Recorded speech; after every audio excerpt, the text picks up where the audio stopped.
Hello wine lovers, I'm Marc Supsic and I'm a certified wine professional and sommelier. I've been sharing my wine knowledge for almost a decade now by way of private in-person tastings and through hundreds of videos on my YouTube channel.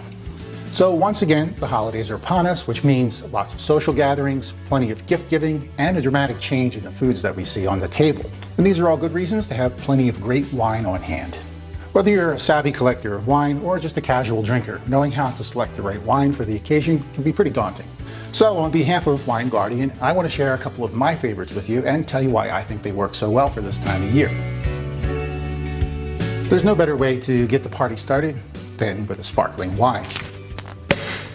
As soon as you pour the bubbles, it just feels like a special occasion. Of course, on the high end, we have French champagne, which is indisputably the best bubbly you can buy. But for something a little more practical, I suggest Spanish cava. Spanish cava is made to the same high standards as French champagne, but it sells for a fraction of the price because it's not as well known. And the main reason that sparkling wine works so well for the holidays is because it's so refreshing and crisp. It won't add to the weight of some of the heavier dishes that we're seeing in the winter months, and the high acidity in here acts as a flavor enhancer. If you think of the way a squeeze of lemon really wakes up some foods, the acid in sparkling wine has that same effect. Bottle fermentation gives sparkling wine a nutty, almost toasty quality to it, which makes it excellent for crusty breads and bread-based apps. One of my favorite easy pairings is champagne and garlic bread. In the cooler months of the year, we naturally gravitate towards red wines, but you should definitely have a white wine in your lineup.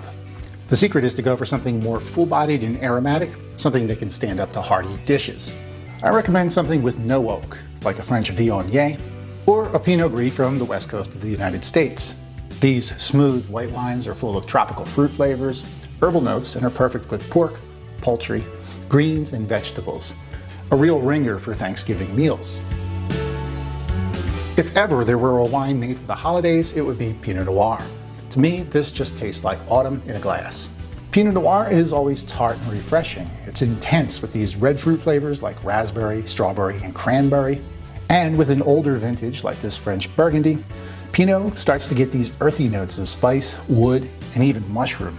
And that in itself just feels like the holidays in a glass. So you can imagine this is going to be great with roasts, brute veggies, and most of the starchy sides that you find at the holiday table. And of course, we can't forget to include a bold red in our arsenal. More specifically, I suggest going with a red blend because blends tend to be more complex and offer a wider range of flavors to work with. Bold blends are high in alcohol and more tannic, which makes them great for foods that are high in proteins. Red blends are the best for lamb, brisket, soups and stews, and they're excellent with boldly flavored cheeses as well. Okay, that's a lot of wine there, but these are just some basic guidelines. Whenever you're in doubt, just drink what you like. It's the holidays, we have a lot on our minds, no need to make picking at your wines another task. That being said, I hope you enjoy these suggestions. And of course, don't forget to grab a few extras for your wine cellar. Wait a minute, you don't have a wine cellar? I think I know someone who can help with that. Thanks so much for joining me today. On behalf of Wine Guardian, I'm Marc Supsic. Cheers and happy holidays.